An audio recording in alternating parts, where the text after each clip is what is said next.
Hi guys.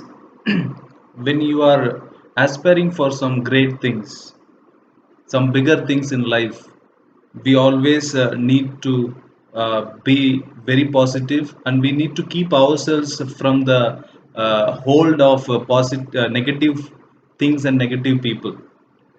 It is the optimism and the positivity that will set us right in the correct direction. So we need to be so much aware of the negative things, and we need to be very much hold of the positive things.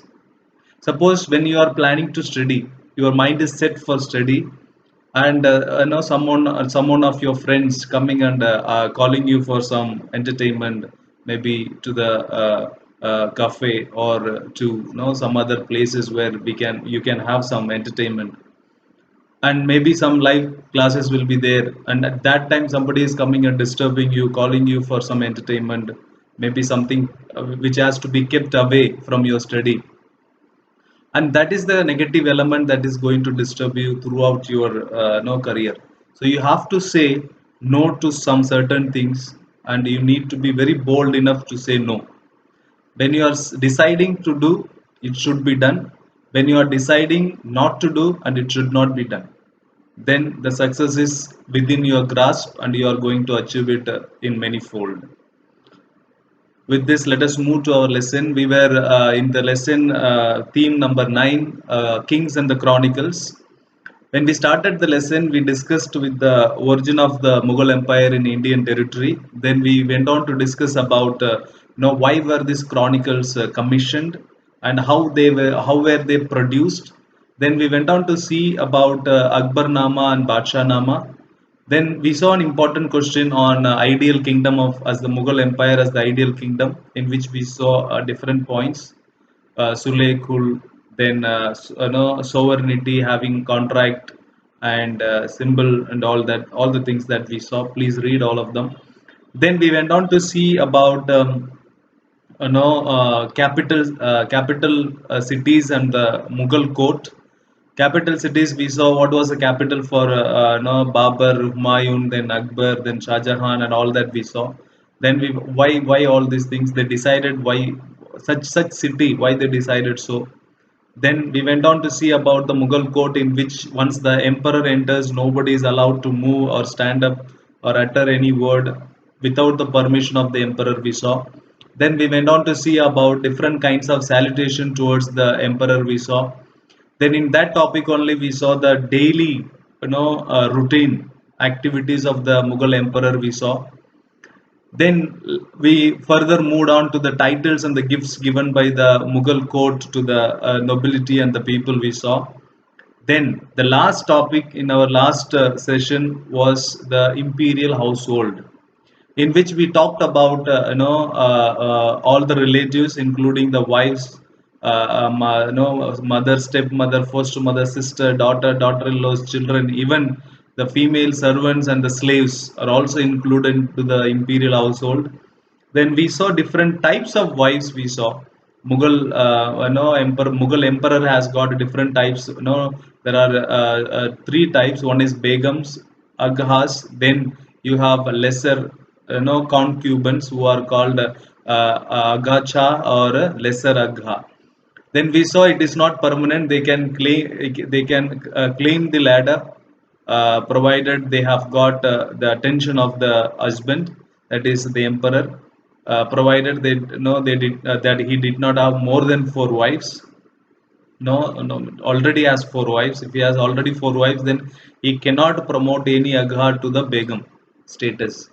Then love and motherhood, they played an important role in elevation of such women. We saw. Then we saw about the slaves, how where the slaves were not just used for mundane regular activities, but also for some intelligence and tact. They were sent as the messengers to other people, even as helping in commerce and all that. Then we saw the role of women in the Mughal administration. Be it be Noor Jahan, be it be Jahan Ara, Roshan Ara, whether be it be talking about this one Humayun's sister, yes, no, daughter of my Babar, yes, Gulbadan Begum, Humayun's sister, Akbar's aunt, and all that, how she contributed, and know what does she say about this no Humayun Nama that she has written. So all these things, okay, all these things are very important from the point of view of MCQs and question answers. So we are into the next topic, that is the imperial officials. Very, very important. We are going to discuss about the nobility. We must have heard about nobility so many times in our life. No, Mughal nobility. What is all this? So that is our topic. So here we will be discussing about the recruitment, how they were recruited, and what are the ranks given to them. Then we will be discussing about you know um,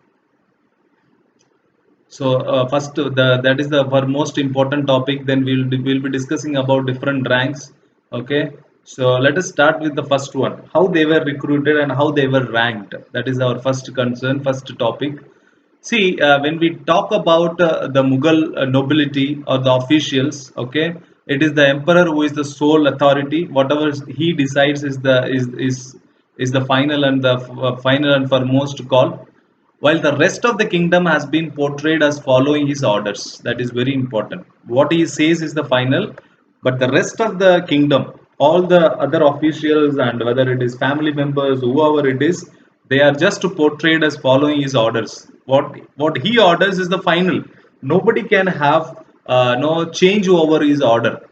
So if we look more closely at the rich information these histories provide about the apparatus of the Mughal state, that we may be able to understand which way the organization was dependent on all that. Fine.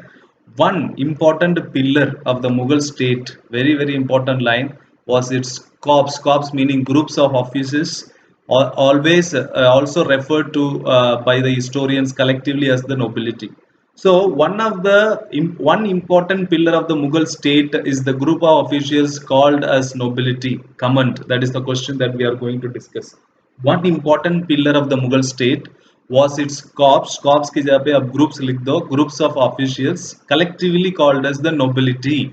Command or elaborate, explain anything. Okay, so this is an 8 marker. So a very very important question. This nobility के बारे में कहीं ना कहीं आ जाते हैं. So you need to understand every word and concept of it. Very very important. The nobility was recruited from diverse ethnic and religious groups. Not one single group, maybe single religion ऐसा नहीं है. Ethnic, different ethnic group, different religious groups. Okay, diverse. This ensured that no faction was large enough to challenge the authority of the state. Why it was done? The question one marker में आ सकते हैं. Why they were collected from different groups? अगर एक ही group से अगर ये लोग recruit करते, मान लो ईरानियन से, ईरानियन लोगों को ही रिक्रूट करते, इंडियन राजपूत को ही रिक्रूट करते, अफगान लोगों को ही रिक्रूट करते, तो कल को ये ग्रुप बन के they can come together and challenge the authority of the emperor. So in order to avoid that, so they recruited from different diverse ethnic and religious groups. That is why they did this. This ensured that no faction, means no group, was large enough to challenge the authority of the state. The office corps of the Mughal was described as the bouquet of flowers, that is guldasta, held together by loyalty. ये लोग एक साथ बंधे हुए हैं एक ही नाम से, that is loyalty, वफादारी to the emperor. Very important line for you to understand. Exam के लिए नहीं, but for you to understand. See, this group of officials were described as a bouquet of flowers, guldasta, and they are held together. वो एक साथ हैं. क्यों? Not because of the thread that is used to bind them. It is because of the loyalty that they are having to the emperor. That is very important. In Akbar's imperial service, Turani and Iranian nobles were present from the earliest phase of carving out this political dominion. तो Akbar's time में first for most nobles कहाँ के थे?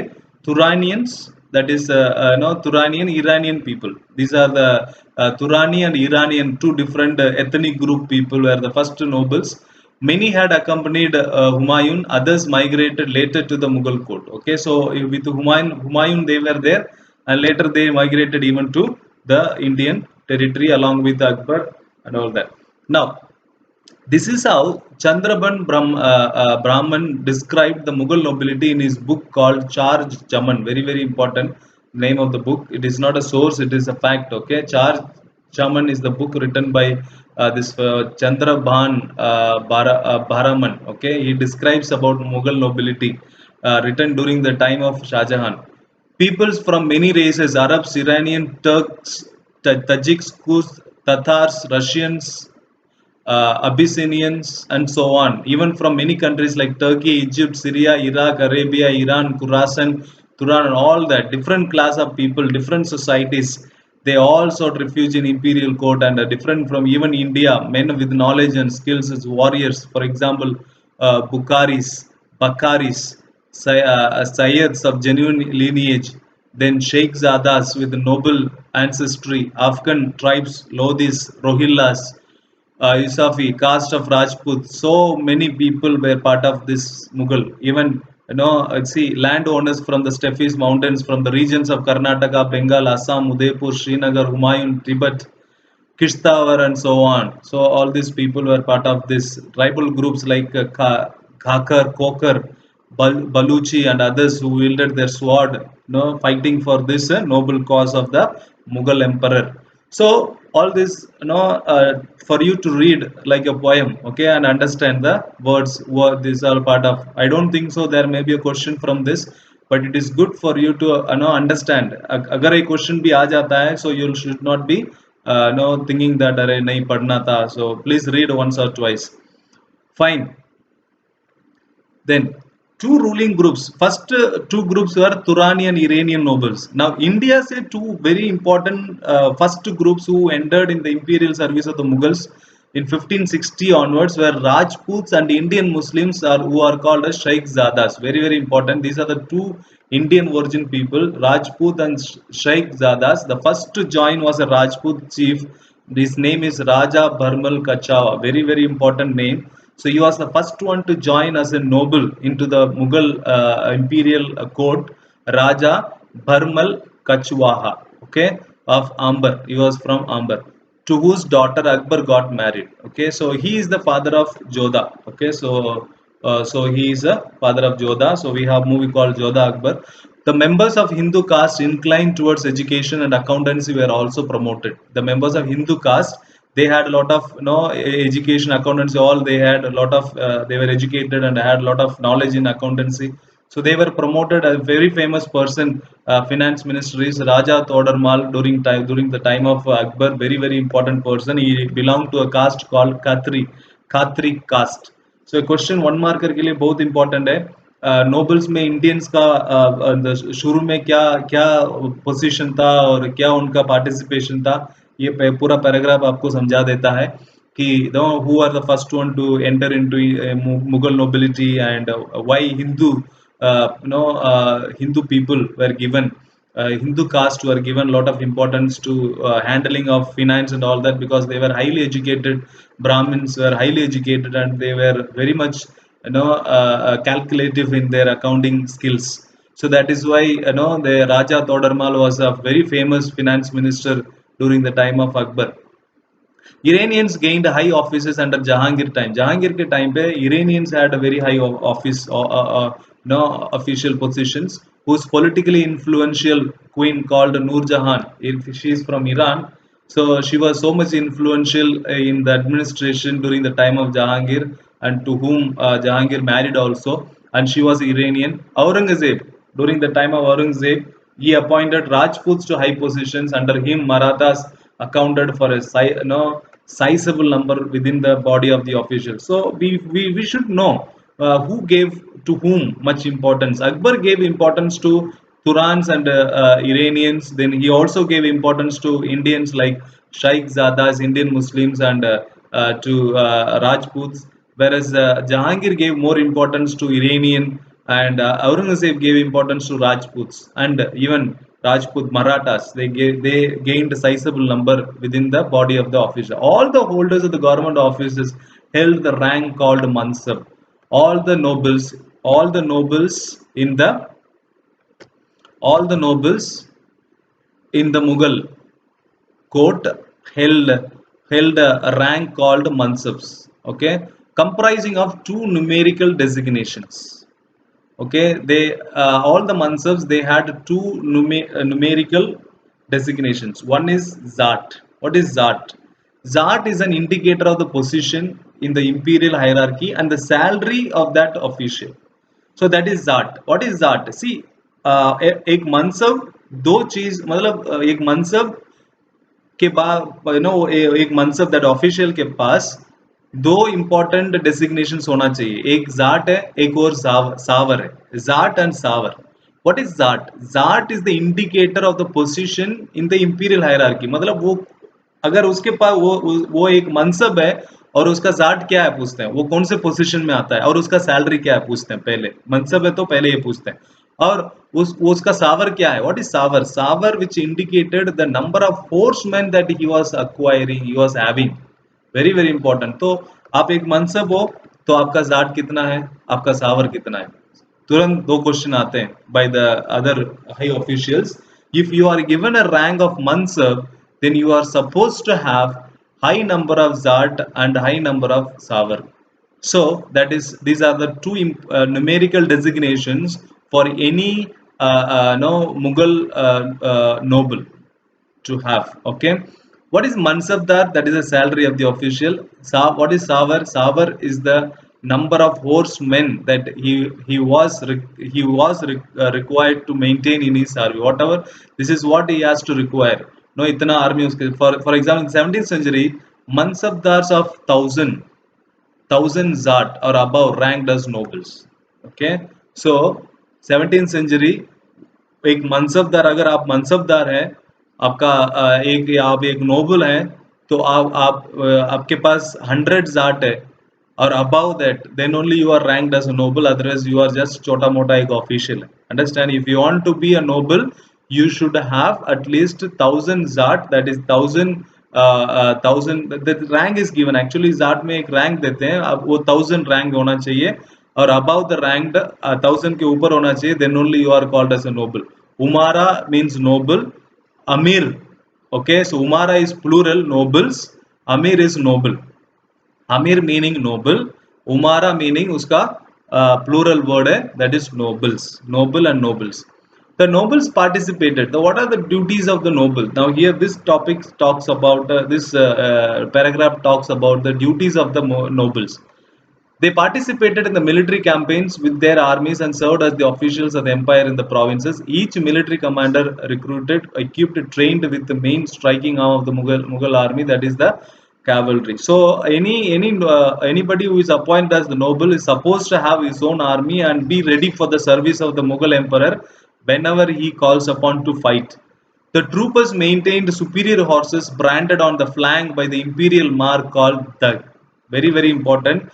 एक horse, if that horse is a very superior and highly skilled, then that horse is branded by a name, imperial mark called Dag. So there should be a mark on the horse, superior horse, Dag. Okay, what is Dag? It is a mark on the horses. The emperor personally reviewed the changes in the rank, titles, and official postings for all except the lowest ranked officers. So emperor खुद किसी का rank अगर change करना हो, किसी को promote करना हो, किसी को डिमोट करना हो, so all that he himself does. If he wants to give some titles, किसी को आसिफ, अमीर ऐसा टाइटल देना हो, असफ देना हो, then he himself decides, nobody else. Akbar is the one who designed this Mansabdari system. Mansab system was designed by Akbar. Very very important. Also established spiritual relationship with a selected band of his nobility by treating them as his disciples. And they are called murid. Who are these murid? They are the spiritual nobility में एक group decide, एक अलग group ले लेते हैं. सी कुछ लोग हैं जो मनसबदारी सिस्टम में आते हैं. They are supposed to maintain their own army and take care of the battle and all that. But एक ग्रुप है जो केवल spiritual बातें ही करेंगे अकबर के साथ, and they are called as murids. They are called as murid, and they are spiritual only. They have the duty of having some spiritual relationship with the one another and discuss with the emperor. Now this is all about the duties. No, what are the things they are supposed to do? For members of the nobility, imperial service was a way of acquiring power, wealth, and highest possible reputation. For example, all those who are the nobility, their service is to gain more and more power, more and more wealth, and more reputation. A person wishing to join, very very important. Suppose एक nobility में join करना चाहता है, okay, यहाँ तक है, okay. If a person wishing to join the service, he first gives the petition through the noble. एक noble already जो noble है उस इलाके में उसके area में जो noble है उनको जाके petition देगा. For example, I want to become a noble and I have got so many horses and I can have my own army and I have more so much money. So I want to become a noble in the Mughal court. So I am giving a petition to the noble already existing nearby area, near my area, who presented that tajweez to the emperor. What is tajweez? Tajweez was a petition presented by a nobleman to the emperor, recommending that applicant be recruited as a mansabdar. So एक recommendation letter है. Tajweez मतलब है recommendation letter. So if the applicant was found suitable, a mansab was granted to him. अगर वो पाया जाता है suitable, then he is given that mansab. The Mir Bakshi, the name of that post, that is a pay master general. Okay, anybody can be appointed as a Mir Bakshi. Not this is not the name of a person. This is the post, like finance minister, like home minister. वैसे ही Mir Bakshi करके एक post है, that is paymaster post, paymaster general, stood in the open court on the right of the emperor, presented all the candidates for the appointment or the promotion, while his office prepared the orders for bearing his seal and signature as well as those of the emperor. So it is a paymaster who brings all the candidates who were found suitable to the emperor in front of him. Even for the appointment, अगर किसी already existing noble को promotion देना तो भी pay master general Mir Bakshi को लगना चाहिए कि इसको promotion मिलना चाहिए. Then he takes him to the emperor and the emperor finds him worthy. Then he gives, and the seal is prepared by Mir Bakshi on the name of the emperor and the seal is given. Very important. So what is the role of Mir Bakshi? That is the first official we have discussed. There were two other important ministers at the center. We have discussed the first minister, that is Mir Bakshi. Mir Bakshi का क्या role है हमने बता दिया. Now there are two more important ministers.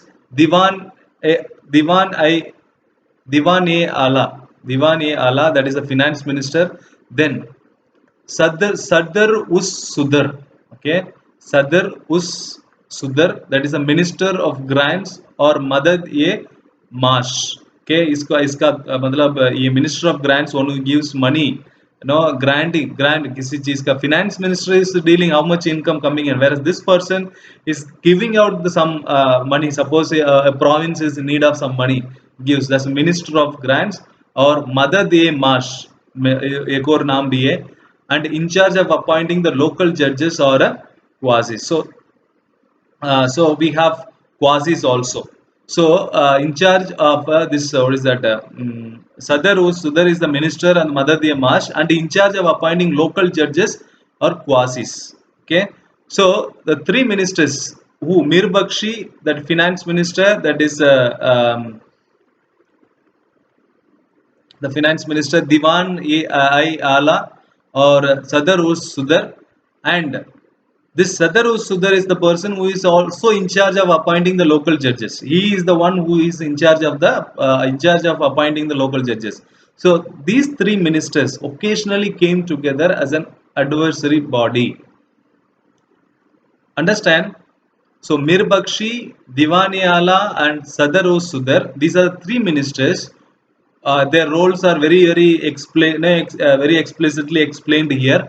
Now these three people occasionally came together as an adversary body to the emperor.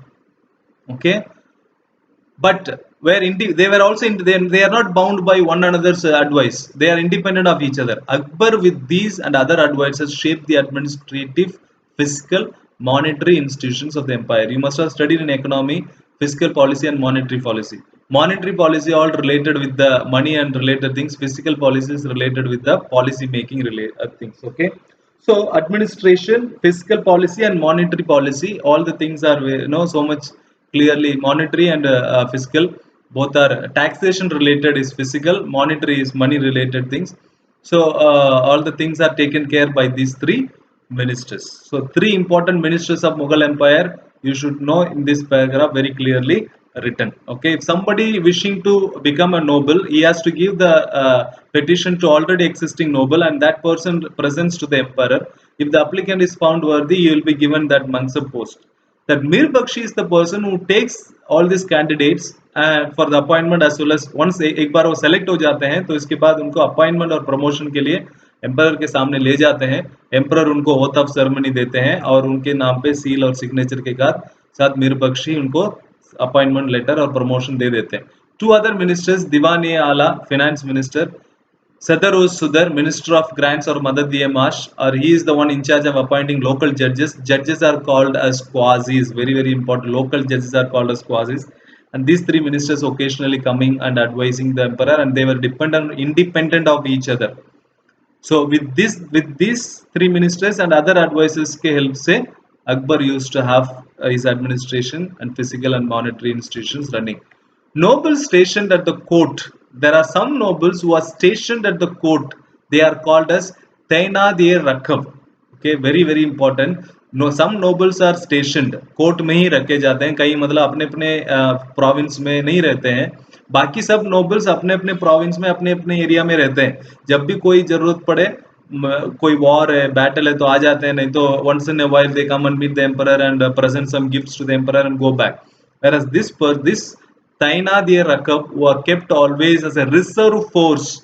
They are called as the reserve force. Who are the Tainad-e-Rakab? They are called only in emergency. Tainad means emergency condition mein reserve force to be deputed to a province or a military campaign. Okay, when suppose a province is attacked and these people are sent, and they are also duty bound to appear twice daily. अगर वो कहीं duty पे नहीं जाते हैं बाहर, नहीं तो वो अगर कोर्ट में रहते हैं तो daily 2 bar morning and evening they should appear in front of the Mughal emperor to express submission to the emperor in public audience hall. Very very important point to be noted.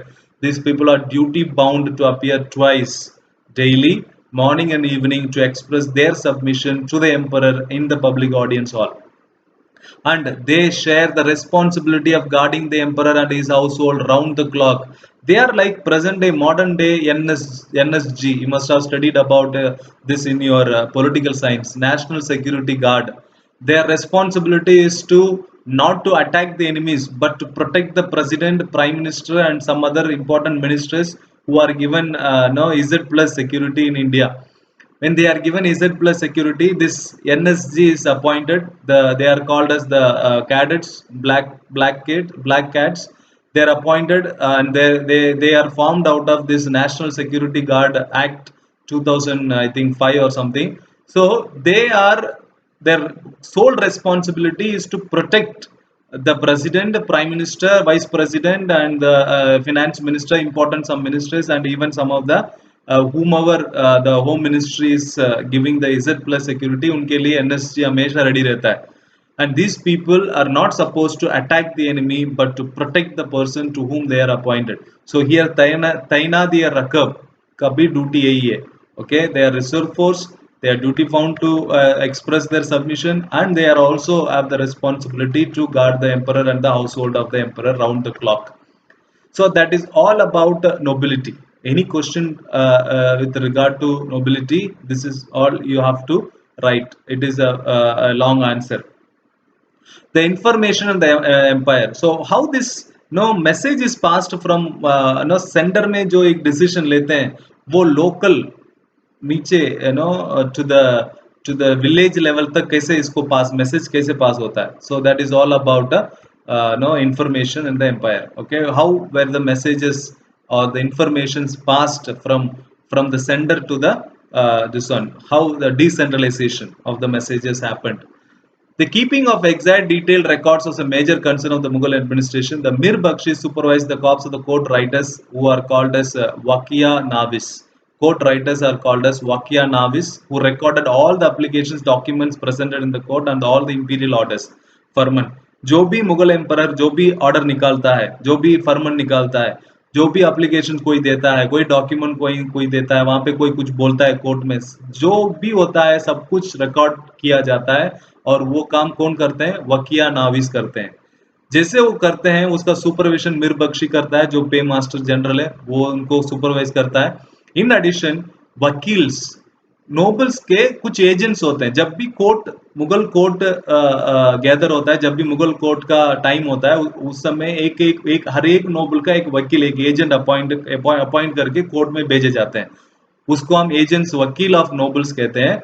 And the regional rulers का भी कोई वकील होता है। And they also record the entire proceedings of the court under the heading called news from the exalted court. ऐसा एक heading करके उसमें, that is news from the exalted court को हम अखबारात ये दरबार ये मौला भी कहते हैं, with the date and the time of the court session. That session is called as pahar. So everything is, two people are working on this, two groups of people. One is Vakya Navis, who is the court, who are the court writers, and other people who are called as the agents and the wakils of the nobles and the regional rulers. Like Rajput king का कोई वकील agent, अगर राजपूत और Mughal empire के बीच में alliance है, तो वो अपना एजेंट को भी भेज देता है। एम्परर आज आज एम्परर ने आज अपने कोर्ट में क्या कहा था, उसको हमको यहाँ पे लागू करना है। So these people occasionally, or regularly, they record all these things in their writing. So once it is done, the Akbarat contained all kinds of information such as attendance, कितने लोग आए थे, किस किस को ग्रांट मिला, टाइटल किसको मिला, डिप्लोमेटिक मिशंस कौन कहाँ से आया था, कोई किसी दूसरे कंट्री से या राज्य से आया क्या, what are the presents received, what are the enquiries made by the emperor about the health of the officer. This information is valuable for writing the history of the public and private lives of the kings and nobles. So all these informations are collected. This is how the informations are collected from the court. Now, news reports, an important official document, traveled across the length and breadth of the regions under the Mughal rule. ये कैसे जाता है? Round the clock relays of the foot runners, this we studied in last year class 11th में हमने देखा था। Some people used to no stand from 2-4 kilometres gap में, दो दो लोग, तीन तीन लोग खड़े रहते हैं। दे आर कॉल्ड एज क्वासित या पथमार। ओके, पथमार और क्वासित, they used to stand on every three kilometers one person. So they used to carry this news, carried papers rolled up in a bamboo containers. The emperor received reports from even distant provincial capitals within few days. So the news used to come to the Mughal emperor, and from the Mughal emperor the news also goes to the provincial in charges, also nobles. Also the agents and the nobles posted outside the capital, Rajput princes and the tributary rulers, and all that assiduous copied this. Assiduously means a very with hard work के साथ, पूरा मेहनत करके ये सब मतलब एक messenger के द्वारा उनके मास्टर तक पहुंचा जाता है। Okay, the empire was connected by a surprisingly rapid information loop for a public news also. This is how it is so much connected with one another with the information. Fine. So इसमें इस paragraph में आपको ये क्वासित पाथमार बहुत important है, बाकी first paragraph बहुत ही इंपॉर्टेंट है फॉर द इंफॉर्मेशन के लिए। Now, centre is there is a provincial administration also. Centre administration हमने देख लिया, 3 ministers are there, how the messages are recorded in the court and all that. Now what happen, now how the provincial administration is done? A question is, now information के ऊपर अगर एक 3 marker आया, so you have to write that how were the messages carried from the Mughal court to the local administration, वो 3 marker. Now we have another very important, write a short note on provincial administration during the Mughal Empire. The division of functions established at the center was replicated in the provinces also. जैसे province center में है, वैसे provinces को हम सुबास कहते हैं। Okay, during the Mughal time provinces को सुबास कहते थे, सबाश नहीं सुबास, where the ministers had their corresponding subordinates like Diwan, Bakshi, Sadar. Like we had Diwan-e-Ala, Mir Bakshi, and Sadar, Ul Sadar. Like that, the provincial administration को head है, the head of the provincial administration was the governor, who is called as the Subedar. ये बहुत important है, Subadar or Subadar, not Subedar, Subadar, who is the head of this provincial administration, has got some subordinates in the form of Diwan, Bakshi, and Sadar. Very important, clear? Okay. Now they directly have the, these people directly report to the emperor. Now, under Subas, we have Sarkars into which each Suba was divided, often overlapped with the jurisdiction of the Faujdars.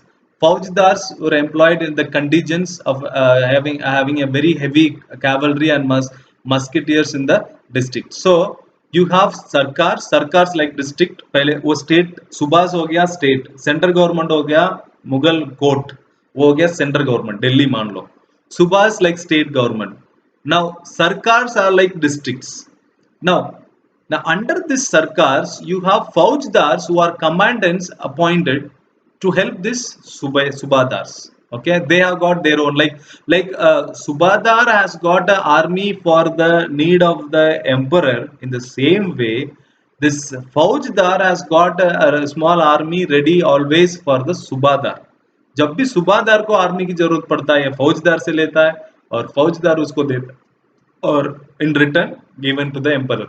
Okay, the local administration was looked after at the level of pargana, that is sub district. So we have subas, sarkars, now we have pargana.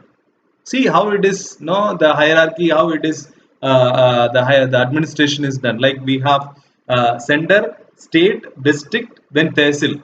Pargana is regarded as a tehsil.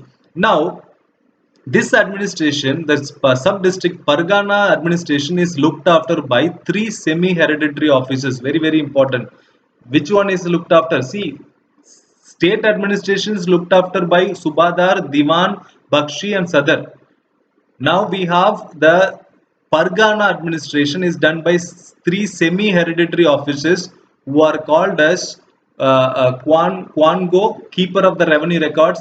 Today's VO हम कहते हैं, जो जिसको हम VO village administrative patwari कहते हैं, that is qanungo, keeper of revenue records. And another one is called chaudhary, in charge of the revenue collection, who is called Chaudhary, and the other one is Quasi, that is local judge. So these are the 3 semi-hereditary, they are called hereditary officers. Means no, it is not appointed from their family. Okay, so hereditary officers to look after the sub district administration, that is Pargana administration को देख रेख करने के लिए 3 officers. See, don't get confused. I'm making it clear again and again. Central government में 3 important ministers है. Mir Bakshi, then you have Diwani Ala, Sadar. Okay, Sudar. These are the 3 people, central administration. Okay, then centre में emperor है और ये 3 ministers है और nobles जो different provincial में अपॉइंटेड है. नाउ दिस प्रोविंशियल एडमिनिस्ट्रेशन का नोबल है, गवर्नर कहलाते हैं उसको, एक बड़ा नोबल है, वो गवर्नर है, वो सुबादार है. सुबादार को हेल्प करने के लिए सेंटर में जैसे हैं वैसे ही दीवान भी है, बख्शी भी है, सदर भी है. They are all central minister, state ministers. Now state is divided into different districts, they are sarkars. और सरकार में, हर एक सरकार में फौजदार्स खड़े रहते हैं, command, they are called commandants. They look after the sarkars, and they have got their own army of horses and elephants and all that. Now local administration, that is pargana, now going little more sub district, तहसील कह लो उसको, तहसील कह सकते हैं. तहसील को 3 semi hereditary officers handle करते हैं. एक है क्वानको, who is called as the keeper of revenue records. The other one is Chaudhary, who is in charge of revenue collection. The other one is Quasi, who is a judge. Now each department administration maintain large support of the staffs and clerks, accountants, auditors, messengers. Everybody have got their qualified officials, standardized rules and procedures, generating copious written of orders and records.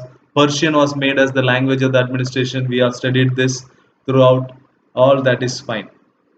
That's it. Okay, if you are able to write the first 2 paragraphs for provincial administration, that's enough, well enough for the 3 marker. So we have discussed 1 long answer and 2 3 markers in this topic. I think very important topic, very important questions, 3 important. Nobility बहुत important है. Nobility के बाद हमने एक discuss किया था, वो है talking about this how the messages were carried from the Mughal court to the local administration. Then we talked about the local administration, provincial administration beyond the center. एक administration और होता था, वो कैसे कौन handle करता है वो हमने देखा. So I think that's enough for this session. Let us wind up the lesson in the next session that we are going to have. Till then, all of you take care. Bye bye.